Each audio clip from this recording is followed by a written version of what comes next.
दक्षिण ओडिशा को गुलाब विपद घनौछि। बात्या आनिब प्रबल वर्षा पवन। मुकाबिला पाई प्रस्तुति जोरदार। प्रभावित आशंका थिबा जिलापालंकु अलर्ट करा जायछि। दक्षिण ओडिशा रे बात्या प्रभाव झाड़ी पारे।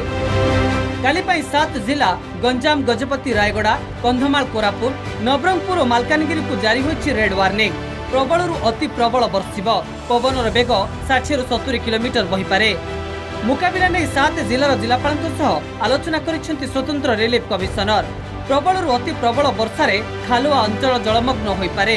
पहाड़िया अंचल रे आसीपारे फ्लाश फ्लड।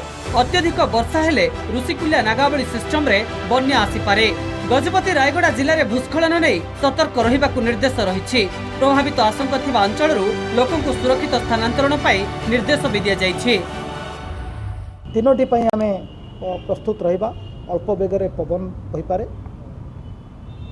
तापरे प्रबल वर्षा जोगु खालुआ अंचल जलमग्न होवार संभावना अछि। पहाड़िया अंचल रे फ्लाश फ्लड आसी पारे एवं अति अधिक वर्षा हेले मध्य आमे ऋषिकुल्या, वंशधारा, नागावली सिस्टम रे बन्या भी देखिपारे। गजपति, रायगड़ा एसबू जिले में भूस्खलन प्रति सतर्क रहा निर्देश दिया है। जिला स्तर में बात्या प्रस्तुति भी चली।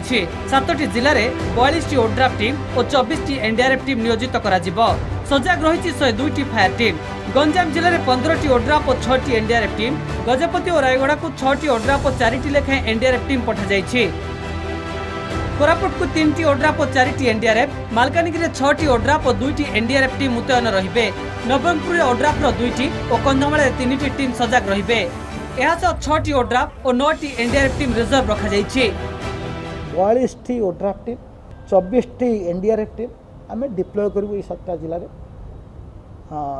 आउ यही जिला मानकरे पाखापाखि 102टा फायर सर्विस टीम अछि।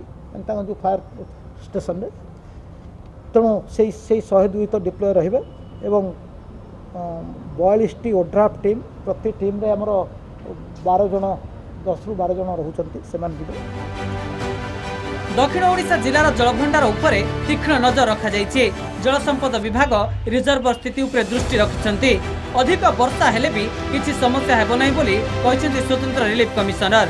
भुवनेश्वर वीडियोग्राफर महेंद्र साहू पी हेमंत कुमार और कटक विभूति साहू रिपोर्ट, कलिंग टीवी।